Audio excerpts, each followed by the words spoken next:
The climate is undergoing several changes. Sudden rise and fall of temperatures, untimely rains, floods and cyclones are some of the manifestations of climate change. Rising fossil fuel burning and land use changes have emitted and are continuing to emit increasing quantities of greenhouse gases into the Earth's atmosphere. The greed of human beings to exploit the natural resources is in several forms. Forests are destroyed for industrial development and growth. Is there a way that the industry commits itself to doing a sustainable business? Is there a way that all of us join hands together to show a mechanism where we sustainably use the planet's resources to secure the aspirations of our future generations? Yes, there is a way. Vanita Empowerment, Development and Advancement Mutually Aided Cooperative Society, Veda Max, conceptualized and developed a project. Improving rural livelihoods through carbon sequestration by adopting environment-friendly technology-based agroforestry practices. For this innovative project, Veda Max partnered with JK Paper Mills Limited to enhance the livelihoods of small and marginal farmers through agroforestry. Veda Climate Solution and JK Paper Mill for taking initiative and their perseverance for waiting for that long period and finally succeeding in their registering a project with CDM, which is perhaps one of the projects out of the 22 projects in the world. So the two projects which are registered in India here, one is Veda Climate Change Solution and JK Paper Mill project, and the other one is Government of HP project. Now I'm hoping these two projects will show enough guidelines and throw enough lights on the incredibly complex CDM mechanism. Economists, and especially as an environmental economist, I think a lot about social value, and I also think a lot about incentives. So if you think about a huge global issue like climate change, it's an issue that we all have to deal with from every country in the world, but there are certain countries that have decided to make a commitment to reduce their emissions by a certain percentage. And there has been certain mechanisms set up so that these countries can achieve that reduction. For example, the Clean Development Mechanism, CDM. If you think about one individual taking the effort to reduce their emissions, that one individual has to incur the full cost of reducing their emissions. However, the benefit of that reduction in emissions is spread out over the entire world. So in this case, what we see is there's a divergence between the private incentive to reduce emissions and the social incentive to reduce emissions. Because now we're giving the individual farmer, the perhaps impoverished person living in the rural countryside, an incentive to plant trees. They have a financial incentive, they have a vested stake to actually plant the tree and see that the tree grows up to sequester carbon. Now what we've done is we've taken their private incentive and aligned it with that social value of reducing carbon emissions. So to me this is a very promising approach to take to tackling the CO2 and climate change issues. The project is expected to sequester 182,660 tons carbon dioxide equivalent by the year 2017. About 1,600 small and marginal farmers were mobilized to raise two major plantations, eucalyptus and casuarina, in 1,600 hectares of degraded lands in Andhra Pradesh and Odisha. VCCSL, in association with JK Paper Mills and the World Bank, has embarked on a project with dual benefits. One is carbon sequestration, helping the climate, and the other is support to the poor farmers. JK Paper Limited supports the supply of improved planting stock to the participating farmers. This is a unique initiative by JK Paper Limited.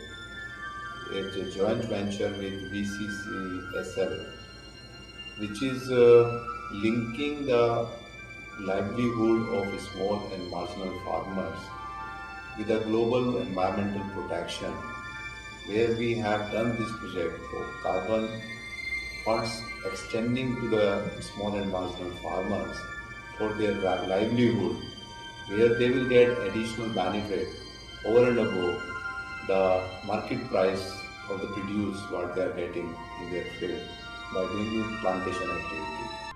Provides technical support for plantation activity and formalized arrangements for purchase of wood from the plantations established under the project. The project has mobilized the resource for small and marginal farmers to raise plantations of tree species with high rates of carbon sequestration in their farmlands. Weather climate change in the current scenario and the work which is being done here is quite relevant, because see, ultimately the resources are limited, and if we don't use them optimally,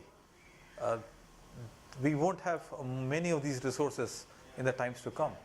And the best thing in this particular project is that the community is being benefited directly, and they are getting economic returns with which they are able to have livelihoods, better incomes, and also contributing towards the cause for which we are so concerned. Project is implemented with the principle of triple bottom line.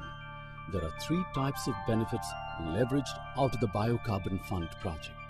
The economic benefits reaches both the farmers and the industry. Farmers earn 2 types of incomes.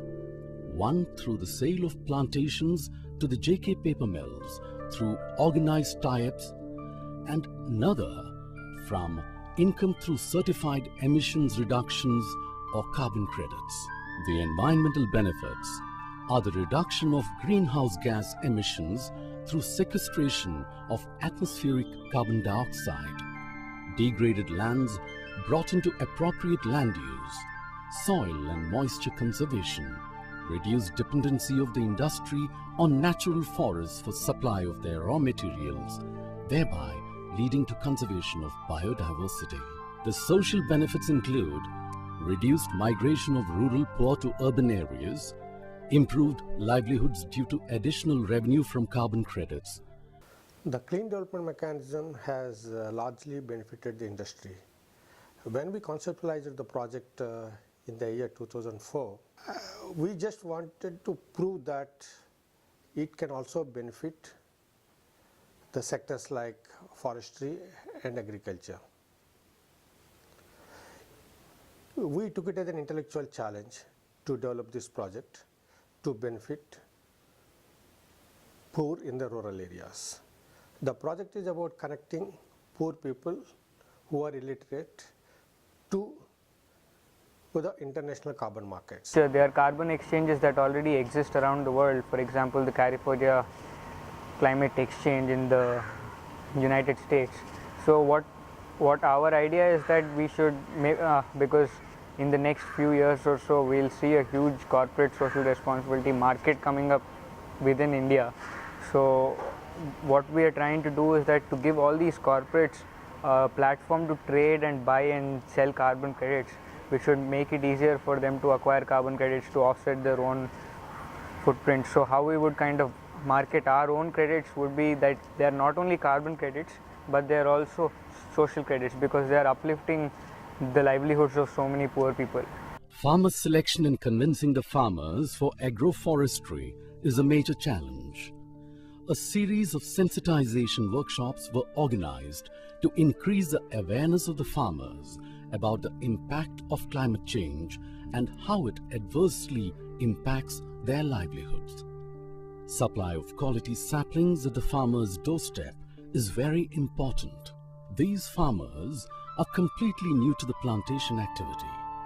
The teams engaged extensively in training the farmers on the technical aspects of plantations. Land eligibility is the main criteria.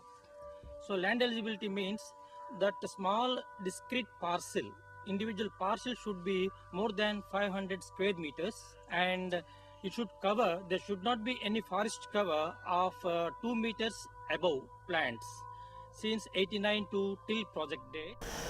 GIS and remote sensing I see as very valuable and very useful in this whole process because it will help identify the lands that are eligible for generating these carbon credits. Basically, we are monitoring all the plots, all the 1708 plots, which is spreading across 2 states, Odisha and Andhra Pradesh. We are basically monitoring the replanting, harvesting pattern. And regarding the sample plots, we have laid out some 93 sample plots in 5 strata of this project. The team is involved in scaling up and replicating the model which has been piloted by Vedamax Limited. The company has been the pioneer in developing a AR project under the UNFCCC guidelines in India. The company is trying to link up the small and marginal farmers with the global markets and the carbon trading firms across the globe. This will అంతకుముందు 30 సంవత్సరాల కాని నుండి ఈ భూములలో పాడుపడిపోయి ఉండేది. దాన్ని ఏమో ఉపయోగించి ఈ మొక్కలు వేసిన కానిండి బాగానే ఉంది. మామూలు చూసి మరి కొంతమంది కూడా వేస్తారు. దాని ఉపయోగపడుతుంది మాకు. నేను గత 5-6 సంవత్సరాల నుంచి ఈ నీలగిరి జేకే పేపర్ మిల్ వారి సౌజన్యంతో సాగు చేస్తున్నాను. నీలగిరి నుంచి మాత్రం బాగానే ఉంది. ఎందుకంటే ఒకసారి కొంచెం మదుపు పెట్టి వాళ్ళ సౌజన్యంతో మనం ప్లాంటేషన్ ప్రారంభించాం. మొదటి సంవత్సరం కొంచెం కష్టపడి మొక్కను బ్రతికించగలిగితే 5 సంవత్సరాల తర్వాత మంచి ఆదాయం వస్తున్నది. ఇది పొల్యూషన్ కూడా బాగా కంట్రోల్ చేస్తుంది. దీని ఆకులు రాలి మళ్ళీ 5 సంవత్సరాల తర్వాత దున్నితే ఆ పొలం కూడా సారవంతంగా మారుతుంది. నీలగిరి తోటలు నాకు 2 ఎకరాల భూమి ఉందండి. 1 ఎకరంలో వరేస్తున్నాం. ఆ ఉన్న ఎకరంలో ఏదో పంట వేసేవాళ్ళం, పైరు పంట వేసేవాళ్ళం అండి. దాంట్లో మాకు ఏమీ కలిసి రాలేదని ఈ సరుగుడు, ఈ టేకి దాని చుట్టూ వేసామండి. దానివల్ల మాకు కాస్త అధిక దిగుబడి వచ్చిందని మేము మళ్ళీ దాన్ని తీసేసి మళ్ళీ అదే వేస్తున్నాం. Project which has been launched in this North Coastal Andhra districts can be replicated in many of the districts, especially desert-prone area. It's a project that, it grabs your attention. It is easy to understand. It's potentially fraught with some technical questions and issues of how you would carry these things out, but look at those as a challenge, and certainly the idea makes it very worthwhile pursuing. So, let us look at the key milestones of the project. In December 2003, a project idea note was submitted to the World Bank. After its approval by the World Bank, a carbon finance document and project design document were developed in-house.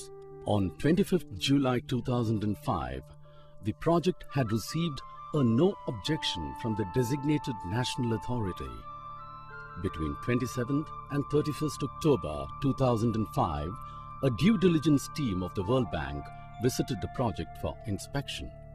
In the month of August 2006, Environment Management Framework was formulated. On 10th September 2006, a disclosure workshop on EMF was organized. On 3rd November 2006, the host country approval from designated national authority was received. 8th May 2007, ERPA was signed. In April 2009, the validation team visited the project, and subsequently the project has been validated. Carbon revenue is now a reality, and for the first time, farmers will be receiving additional revenue from carbon credits. We found it to be very, very interesting because there was a lot of innovation involved in this project, and second was there was a huge challenge. On the other side, we saw that if it can be well implemented, then there is a possibility for scaling it up, not only in India, but also across the globe.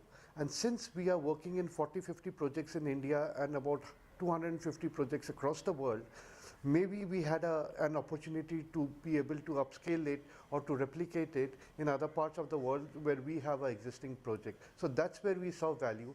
And the critical part is, again, we are working with marginalized farmers, the small farmers, and giving them an opportunity or providing them an opportunity wherein they can be integrated into mainstream markets and get additional kind of resources for their own livelihood.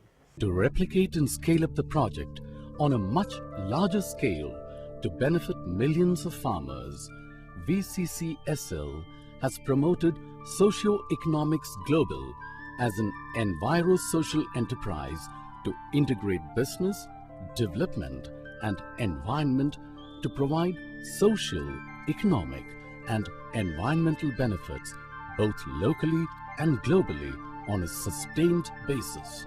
We want you to join us to bring about climate justice coupled with sustainable development.